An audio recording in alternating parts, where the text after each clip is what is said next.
नमस्कार सभी दोस्तों को।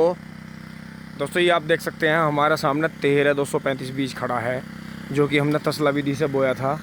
और इसमें होंडा जो कि पावर वीडर जो बोला जाता है वो चल रहा है। थोड़ा ये ज़्यादा सूख गया था, बहुत ज़्यादा घास इसमें हो गया था। एक बार इसमें खुरपा भी निकलवाया लेकिन इसमें काम नहीं चला। फिर इसमें जो है ये ऊपर की घास जो है घसियारियों से कटवा दी गई।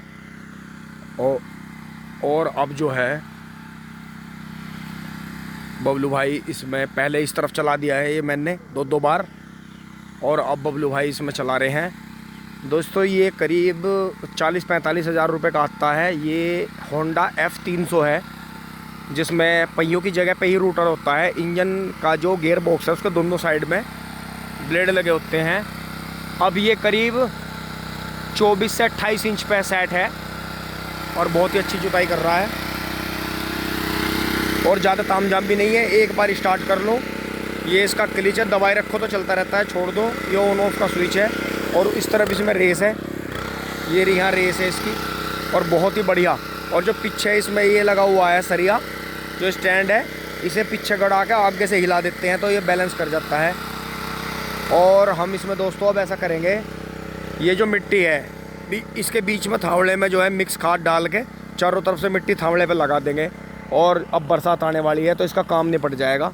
इस तरह से ये इस तरफ जो है 38 खड़ा है, चारों तरफ एक दो खूड 38 के हैं, और बीच में ये 8-10 लाइन जो हैं ये 13-235 की हैं। दोस्तों ये वर्टिकल आँख है, खड़ी आँख है, और आगे हम कोशिश करके खड़ी आँख का गन्ना बोया करेंगे। दोस्तों बहुत ज़्यादा इसमें जर्मिनेशन है, देख सकते हैं आप।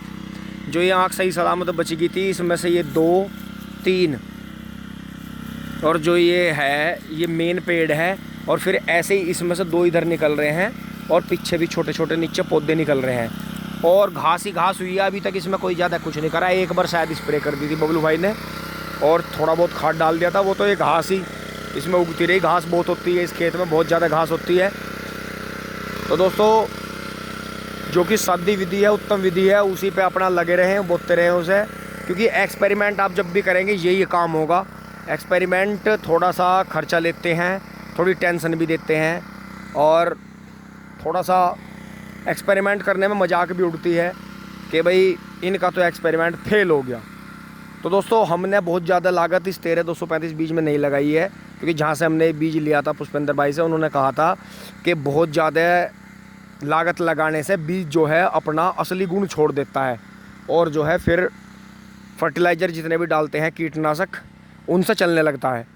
तो दोस्तों बहुत हल्का डाला गया है, बराबर में 14 बीज आप देख सकते हैं जो येलो कलर का होता है, और हमारे यहाँ तितावी क्षेत्र में बहुतायत में बोया जाता है। हमें 14 बीज बहुत अच्छा लगा, बहुत ज़्यादा ग्रोथ है।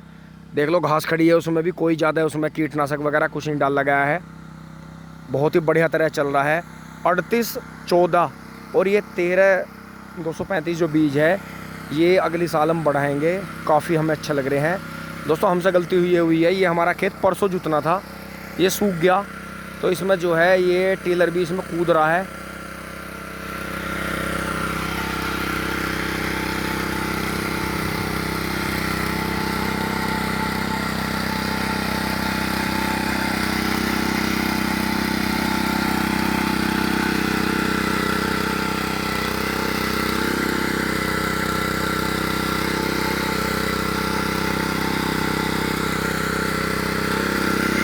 नहीं बीच में से यहाँ थोड़ा रोक के चलाए कर, जैसे रोक लेकर बीच में, जब तो ये घास जोततेगा इसकी। यहाँ तो ये मन ने गुद्दे नुई न उठा रखे, रोक के चला रखा। दोस्तों बबलू भाई जो है वहीं पर नहीं मोड़ रहे हैं, हड़ाई भर रहे हैं एक खूड़ छोड़ के, जैसे हम कभी जोटा कल्टीवेटर में या बैल चलाया करते थे। और दोस्तों जैसे मैंने इसे छोड़ा, मेरे हाथ में किसी भी तरह के वाइब्रेशन नहीं आ रहे हैं, ये मुझे बहुत अच्छा लगा। छोटे का छोटा, तेज़ का तेज़, और किसी हेल्पर की भी ज़रूरत नहीं है। इसे बंद करके उठा के अपनी ट्यूबवेल में रख दो, ट्रैक्टर के ऊपर रख लो, मोटरसाइकिल पे ऊपर बांध के ले जाओ। ये इसका सबसे बड़ा बेनिफिट है। शायद 40-45 हज़ार रुपये का आता होगा ये, जो उन्होंने भाई ने शायद 42 बताए थे या 45 बताए थे इसके। तो दोस्तों हमें ये अच्छा लगा, सस्ता है, और भी इसका पता करेंगे। थोड़ा हरियाणा पंजाब में भी इसकी ट्राई करेंगे, इसी की तरह के और भी आ रहे हैं, उन्हें भी चला के देखेंगे। क्योंकि दोस्तों इसमें जो है फालतू टंटा नहीं है किसी भी चीज़ का कि पहिए हैं या ब्लेड इसके खुल जाएंगे चलते हुए, या बहुत ज़्यादा शोर मचा रहा है या वाइब्रेशन बहुत ज़्यादा कर रहा है। क्योंकि दोस्तों जो ड्राइवर इसका चलाता है उसकी भी तो प्रोटेक्शन होनी चाहिए, क्योंकि अगर उसके हाथ ही ख़राब हो गए इसे चलाते चलाते तो फिर मज़ा नहीं आएगा बात में।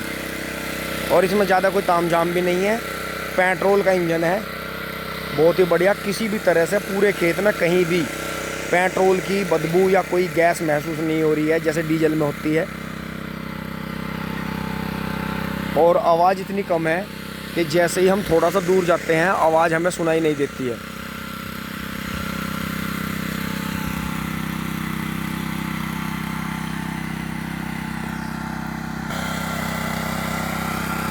या आप भी सुन रहे होंगे आवाज़ बहुत ही कम है, क्योंकि दोस्तों जब हम जोटे से या बैलों से भी जुताई करते हैं तो मोस्टली हमें उसमें 2 आदमी चाहिए, कई तामझाम जोड़ने पड़ते हैं। अगर ये हमने फिर कुछ टाइम के लिए खड़ा भी कर दिया तो पशुओं के मुकाबले और बड़े ट्रैक्टर के या ट्रेंच का जो ट्रैक्टर आता है उसके मुकाबले, आप देख सकते हैं जैसे बबलू भाई से उल्टी दिशा में खींचते हैं तब भी बहुत ज़्यादा जोर नहीं पड़ता। अभी तो खैर हाथ नहीं बैठ रहा, नहीं तो मैं तो ऐसे गोलाई में घुमाने लगा था इसे। और दोस्तों जैसे इसे आगे करके पीछे हटा देते हैं तो उससे बहुत ही अच्छा भान ये बनाता है। अब देखो जहाँ रोक दिया वहाँ भान कर दिया, और जहाँ नहीं रोका वहाँ घास छोड़ दी। तो ये इसका काम है। और ये हमारी फसला विधि कामयाब हो गई है। अब इसमें मिट्टी चढ़ जाएगी बरसात से पहले।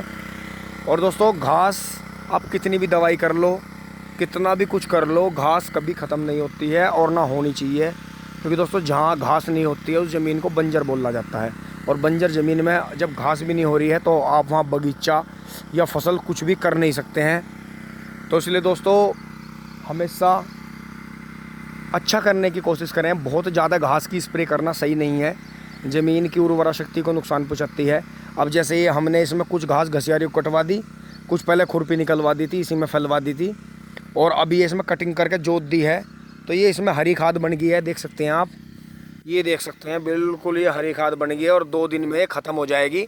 कुछ हम इसकी खुदाई करके इनकी जड़ों में लगा देंगे। क्योंकि दोस्तों 13-235 जो बीज है देख सकते हैं वर्टिकल आँख का, इसमें ज़्यादा पौधे फूट रहे हैं और 38 में कम फूट रहे हैं जैसे ये खड़ी आँख का है।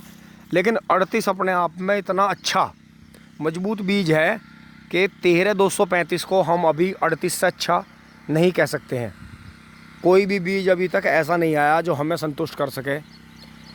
जो बीज हमें संतुष्ट कर रहे हैं वो मील नहीं लेते हैं, मील उन्हें रिजेक्ट कर देते हैं। पता नहीं क्या वजह है, रिकवरी कम है या कोई फर्टिलाइज़र वगैरह बेचने का सिस्टम है कि इनमें फर्टिलाइज़र की कम ज़रूरत है तो फर्टिलाइज़र की दुकानों पे जो है भीड़ लगी हुई है किसानों की, वो कम हो जाएगी। कुछ ना कुछ बात ज़रूर है। क्योंकि दोस्तों बहुत सारे बीज आके चले गए जो बहुत ही अच्छे लंबे बढ़ने वाले थे, मोटे बीज थे, उनमें पेडी भी उनकी काफ़ी अच्छी होती थी, लेकिन मील ने उन्हें रिजेक्ट किया। पता लगा जो एक मेन ही बात होती है, कॉमन सी बात होती है कि इनमें रिकवरी नहीं है, इनमें पानी की मात्रा ज़्यादा है, इनमें चीनी कम है। तो दोस्तों हम जो हैं किसान, गन्ना किसान, जो मैं खुद भी वीडियो बना रहा हूँ, हमारी मील के साथ में कॉन्ट्रैक्ट खेती है। हमारे बॉन्ड बने हुए हैं बीघे के हिसाब से, ज़मीन सब चढ़ी हुई है वहाँ फ़र्द से, और कुंटल के हिसाब से हमारे बॉन्ड चलते हैं। कितनी हमारी सप्लाई है 2 साल के जोड़ के आधी करते हैं तब उसकी पर्ची आती है। 60-40 पे चलता है, 60% पेडी और 40% जो बुहेर होती है, बोर्ड गन्ना होता है। तो दोस्तों हम मील की मर्ज़ी के बगैर थोड़ी बहुत टेस्टिंग तो कर सकते हैं, किसी बीज की लाख है, लेकिन हम उसे ज़बरदस्ती उसकी बुआई करके और उसे मील में नहीं डाल सकते हैं। मील सामान्य में ही लेगा, उसे कम पैसों में लेगा, अदरवाइज़ तो लेता ही नहीं है। मना कर देते हैं, कामदार भी आके मना कर देते हैं कि आप इसे चारे में खिला लेना, कोल्लू पर डाल देना, लेकिन आप इसे आगे बढ़ाना मत, क्योंकि ये बीज जो है रिजेक्ट है। और मील की तरफ से जैसे ये 14 बीज है और ये 13-235 है, और भी बहुत सारे जैसे 0118 है हमारे पास में उधर खड़ा है, और 38 तो चल ही रहा है। और पहले जो था 64 था कई तरह का, और 30 जो गन्ना था 230, 84-32 तो सामान्य में था, 36 शायद अर्ली में है आज भी, लेकिन हमारे यहाँ किसानों से बोते नहीं हैं। तो दोस्तों वीडियो आपको अच्छी लगी होगी, जो बात रह गई हो कमेंट में ज़रूर बताएं, अपने विचार दें। अगली वीडियो आपके विचारों के द्वारा ही बनाई जाएगी। कमेंट खुले हुए हैं। धन्यवाद, जुड़े रहिए।